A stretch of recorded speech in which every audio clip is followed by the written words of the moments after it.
नमस्कार, मी धनश्री फॅशन डिझायनरमध्ये तुमचं खूप खूप स्वागत आहे।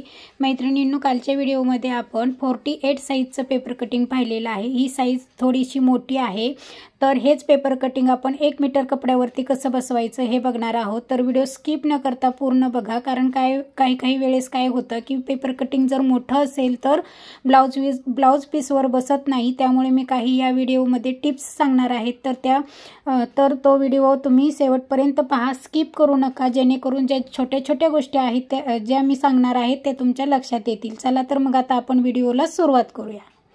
हे बघा, सुरुवातीला इथे ब्लाउज पीस हा दुहेरी टाकलेला आहे। एका साइडला आपण बाहीचं पेपर कटिंग ठेवून आखून घेतलेला आहे आणि दुसऱ्या बाजूला पाटीचा भाग ठेवलेला आहे। पाटीचा भाग असा ठेवायचा आहे की बंद बाजूकडे गळा आला पाहिजे। अशा पद्धतीने पाटीचा भाग ठेवून आपण मार्किंग करून घेत आहोत। पाटीचा भाग हा मी सरळ ठेवलेला आहे आणि त्याचा समोरचा भाग जो आहे तो मी उलट्या पद्धतीने ठेवलेला आहे। अशा पद्धतीने जर तुम्ही पेपर कटिंग ठेवाल तर व्यवस्थित कपडा पुरतो, कुठेही अडचण येत नाही। अशा पद्धतीने पेपर कटिंग ठेवलं तर तुम्ही जर पुढचाही भाग सरळच ठेवला तर कपडा अजिबात पुरत नाही। त्यामुळे ही ट्रिक वापरणे खूप गरजेचं आहे।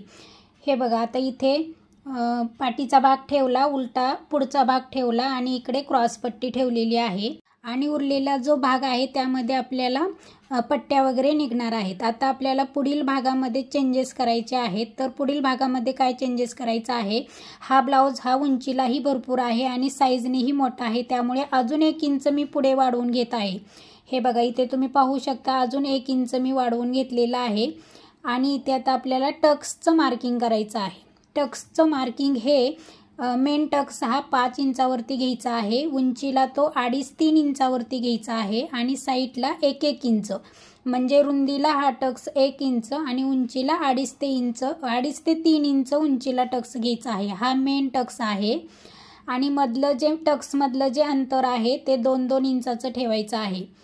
हे बघा, अशा पद्धतीने 2-2 इंचाचं मार्किंग करून घ्यायचं आहे। एक टक्स हा मुंड्याकडे जाणार, एक टक्स हा बटनपट्टीकडे जाणार आणि हा टक्स कमरेच्या साईडला जाणार आणि हा मेन टक्स।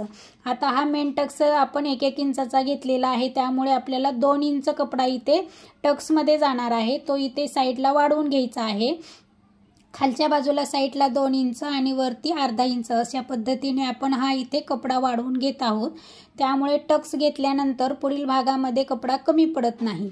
अशा पद्धतीने इथं आपण व्यवस्थित जसं आखलेला आहे त्या पद्धतीने आपण कटिंग करून घेणार आहोत। अशा पद्धतीने कपडा जर कमी असेल आणि तुमचं पेपर कटिंग जर मोठ्या साईजचं असेल तर अशा पद्धतीने तुम्ही व्यवस्थित पेपर कटिंग ठेवून व्यवस्थित स्टेप बाय स्टेप कटिंग केलं तर कपडा पुरतो। थोडंसं बाहीला वगैरे जॉईंट येतो, पण तेवढं येणं साहजिकच आहे कारण साईज ही फार मोठी आहे। तर अशा पद्धतीने इथे आपण व्यवस्थित कटिंग केलेलं आहे। तर मैत्रिणींनो बघा, तुम्हाला जर आजचा हा व्हिडिओ आवडला तर व्हिडिओला लाईक करा, कमेंट करा आणि इतरांना शेअर करायला अजिबात विसरू नका। आणि आपल्या चॅनलवर जर तुम्ही नवीन असाल तर चॅनलला सबस्क्राईब करा। सबस्क्राईब केल्यानंतर पुढील बेल आयकॉनवर क्लिक करा, जेणेकरून आपले नवनवीन व्हिडिओ आले की लवकरात लवकर तुमच्यापर्यंत पोहोचतील। धन्यवाद।